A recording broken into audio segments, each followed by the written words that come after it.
Saudara, saat berbincang dengan pemimpin redaksi di Hambalang, Presiden Prabowo Subianto menyampaikan ingin berdialog langsung dengan tokoh Indonesia Gelap.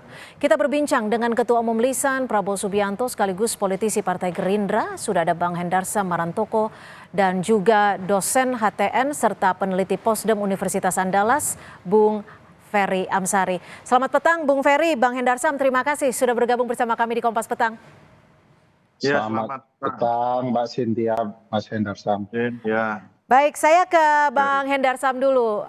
Bang Hendarsam, ini kan Pak Prabowo bilang bahwa akan mengundang secara hitam di atas putih, akan mengundang langsung tokoh Indonesia Gelap untuk berdiskusi, untuk berdialog. Ini betul adanya? Kapan kiranya surat ini akan diberikan? Ya, bahwa kan style pemerintahan Pak Prabowo ternyata dan terbukti sangat demokratis, tidak seperti yang dituduhkan dan dikhawatirkan selama ini oleh teman-teman, terutama yang berseberangan dengan pemerintah, ya kan? Bagaimana kalau kita berpikir seorang presiden yang biasanya antar sebel, ya kan, ini mau untuk berdialog, ya. Terutama ya kan fase pertama ini dengan 6 pemret media-media besar untuk melakukan dialog dan pertanyaan-pertanyaan yang sangat kritis dan sangat tajam, ya kan, tanpa sensor, ya kan, dengan point of view dari teman-teman wartawan, ya kan, yang ingin menyuarakan, ya kan, suara-suara kritis dari publik-publik tertentu, ya. Dan itu beliau jawab dengan itu sangat baik, ya kan, apa adanya dengan style Pak Prabowo itu sendiri. Nah, kita bisa menangkap bahwa dari sini Pak Prabowo spirit sebagai seorang pejuang demokrasi itu melihat latar belakang dan kiprah juga dari Pak Prabowo yang membangun partai, ya, tidak lompat-lompat, membangun partai, mengkaderisasi orang, ya kan, ikut 4 kali pilpres merupakan suatu bentuk dan bukti bahwa beliau adalah orang yang sangat menjunjung tinggi demokrasi. Dan oleh karena itu, ya kan, beliau sangat terbuka untuk hal tersebut, untuk melakukan dialog-dialog. Ya. Oke, tapi belum tahu kapan ya, intinya artinya seperti itu ya. Oke. Itu kan merupakan perwujudan dan bukti bahwa beliau sangat terbuka terhadap segala macam bentuk kritik dan masukan. Bung Ferry, sebelum saya bertanya soal undangan Pak Prabowo terhadap tokoh Indonesia Gelap, tapi saya juga ingin meminta pendapat Anda karena Pak Prabowo kemarin sempat berkata bahwa Indonesia cerah kok, saya bangun pagi Indonesia cerah, tidak gelap.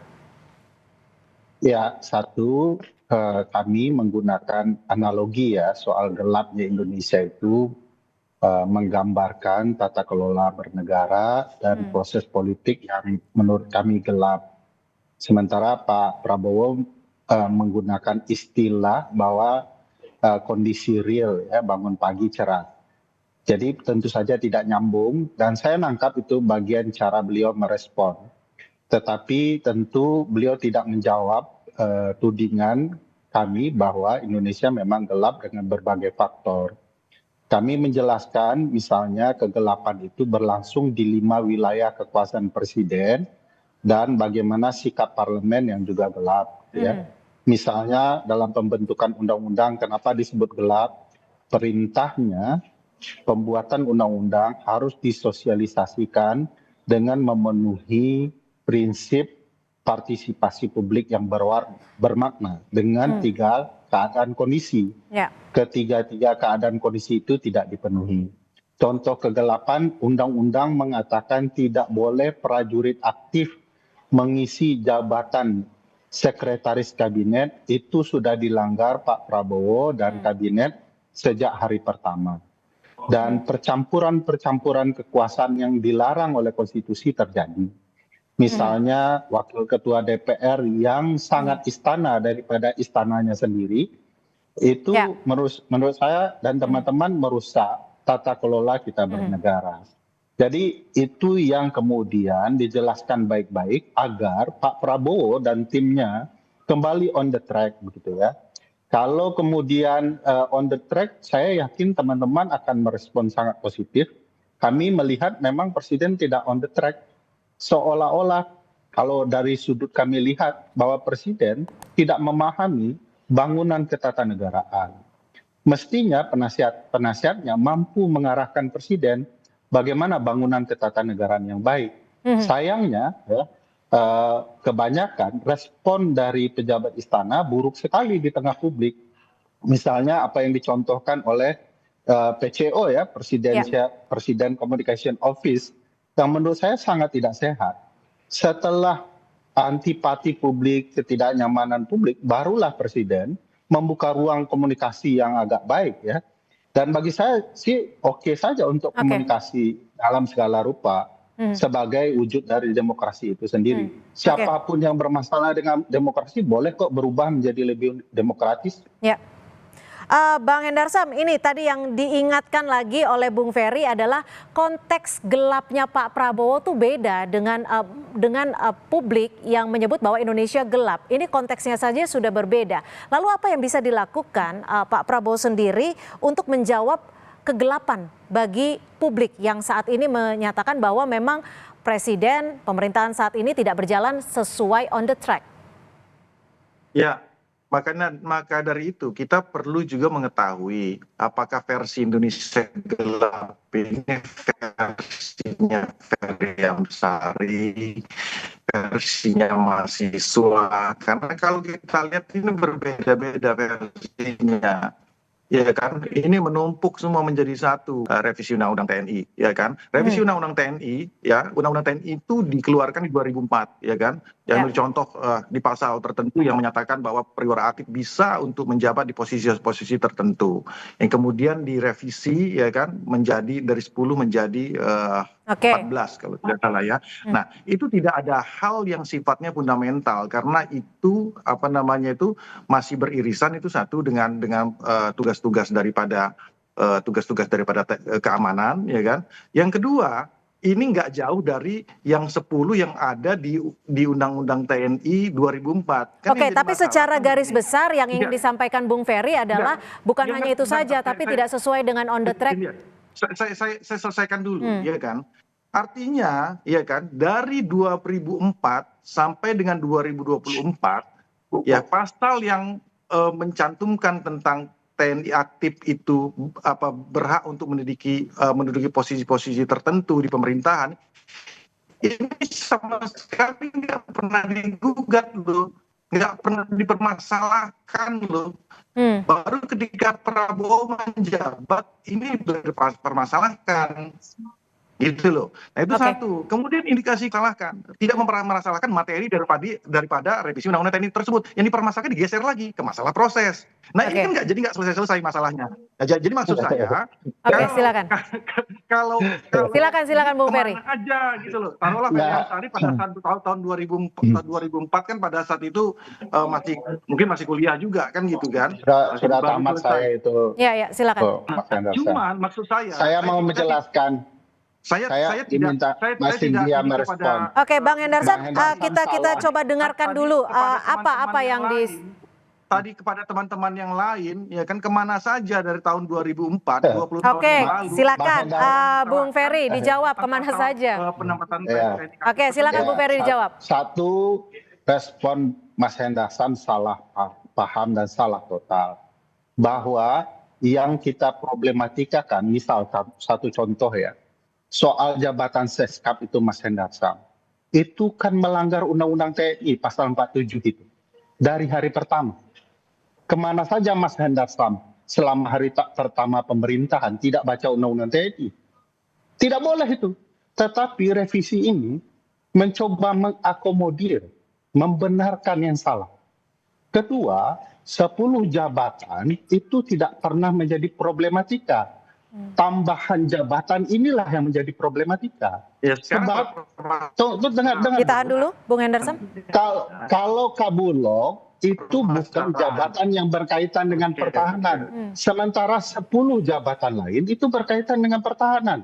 BIN misalnya, Kemenkum misalnya, Kemenko Polhukam misalnya, ya, SAR misalnya itu berkaitan dengan pertahanan. Kita paham itu. Yang kita masalahkan adalah penambahan-penambahan setelah itu. Misalnya Bulog, Seskap, itu tidak boleh. Nah, lucunya pemerintahan Pak Prabowo, Mas Hendarsa, mohon dicatat, tunggu dulu, saya tidak Ya, jangan langsung saja. mempermasalahkan yang tidak kami permasalahkan. Hmm. Kedua, yang perlu diperhatikan misalnya bahwa ada keinginan ya seolah mengakomodir tadi, itu penting sekali jadi catatan pemerintahan ini. Misalnya Pak Teddy tidak boleh masuk menurut undang-undang. Lalu tiba-tiba karena sudah melanggar undang-undang beberapa bulan, dikeluarkan Perpres meletakkan Pak Teddy di bawah sekretaris militer. Ini seolah-olah istana tidak paham konsekuensinya. Hanya untuk membolehkan Pak Teddy sebagai prajurit aktif menjabat sebagai Seskap. Padahal konsekuensinya berbahaya. Karena Seskap adalah koordinator kabinet, lalu ternyata koordinator kabinet itu berada di sekretaris militer presiden yang boleh prajurit aktif, artinya Sesmilpres boleh mengendalikan kabinet. Itu konsekuensi hukum tata negara yang kayaknya belum dipahami oleh pihak istana. Oke, Bung Ferry, tapi di saat ini, saat berkomunikasi dan juga berdialog dengan sejumlah pemimpin redaksi, Pak Prabowo juga menyatakan bahwa terbuka untuk berdialog dengan tokoh-tokoh Indonesia Gelap. Sebelum kita lanjutkan, kita dengarkan dulu pernyataan dari Presiden Prabowo Subianto. Prihatin ya, mungkin saya juga mau dialog, saya mau ketemu lah sama siapa.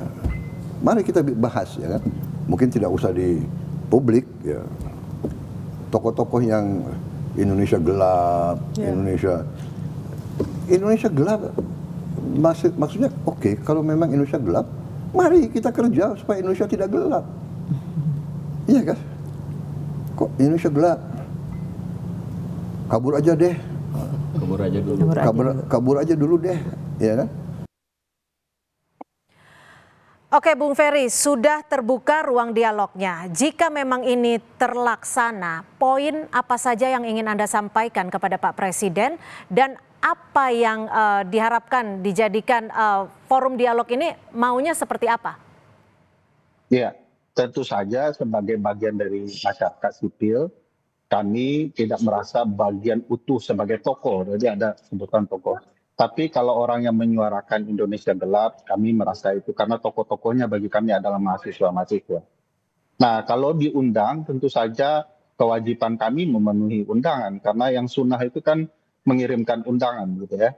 Nah, kalau diundang apa yang perlu disampaikan satu, bahwa proses harus terbuka kepada publik. Publik harus ikut mendengarkan apa yang mau disampaikan Presiden dan jawaban Presiden. Makanya kami memberi syarat harus online ya, bisa disaksikan publik supaya ada keterbukaan. Kedua, mau disampaikan Pak, Bapak punya kesempatan untuk mengubah negara ini karena baru katakanlah berapa bulan gitu ya. Tetapi kalau Bapak gagal memanfaatkan, Bapak akan melanjutkan kekacauan-kekacauan saja. Kedua, kebanyakan dari gagasan retorika Pak Prabowo lebih banyak hanya pemanis saja, tidak ada langkah-langkah strategis terstruktur yang kemudian bisa menjelaskan apa yang akan diambil oleh Presiden. Ketiga, yang perlu diperhatikan Pak Presiden adalah memastikan agar sistem presidensial yang konstitusional yang diatur di negara kita harus dijalankan dengan baik, murni dan konsekuen. Agar tokoh-tokoh yang tidak sepatutnya ya mengkebiri kekuasaan Presiden tidak diberikan kekuasaan. Keempat, hormati konstitusi dan pastikan tentara betul-betul di jalur. Ya, kami tangkap. Bang Hendarsam, singkat saja terakhir, kapan kira-kira akan mengundang untuk mewujudkan forum dialog bersama publik ini, khususnya untuk membahas apa yang diinginkan publik soal Indonesia gelap? Ya, kalau untuk waktunya tentunya saya belum bisa menjawab untuk saat ini. Tapi ketika beliau sudah menyampaikan terbuka untuk hal tersebut, ya ini cepat atau lambat akan segera dilaksanakan bahwa budaya ini tetap harus kita budaya dan spirit Pak Prabowo untuk membuka ruang selebar-lebarnya diskusi ini harus kita jaga. Tapi catatan saya ya kan bahwa tokoh-tokoh yang diundang harus memenuhi kriteria tertentu juga gitu loh. Tokoh-tokoh yang bisa memberikan masukan secara konstruktif gitu loh ya. artinya kontekstual. Kalau memang ada yang salah, katakan salah. Ada yang kalau memang itu benar, katakan benar. Jadi saya juga kasih masukan ke Bung Ferry. Saya tanya juga ke Bung Ferry, kira-kira di pemerintahan Pak Prabowo ini positif apa-apa saja kan gitu kan? Saya belum mendengar Oh, iya. masalah selama ini. Ini salah satu yang positif ya, membuka ruang dialog ini positif. Contoh-contoh saya mau tahu nih. Baik. Oke, terima kasih. Baik, jadi intinya Jadi adalah contohnya forum apalagi? dialog yang Kan enak memang juga saya dengar. dibuka oleh Pak Prabowo. Belum ada yang Oke. bagus. Oke, udah. Oke, mudah-mudahan Makasih. secepatnya ya Bung Ferry ya, karena memang ini sudah disampaikan Pak Prabowo kepada publik bahwa ingin mengundang tokoh-tokoh publik khususnya yang memang sangat concern terhadap Indonesia Gelap. Terima kasih sekali lagi Bung Ferry Amsari dan juga Bang Hendar Terima kasih, Samarotoko Bung Ferry. sudah Terima berbagi kasih di ya. Kompas Petang. Ya. Selamat sore. Sore.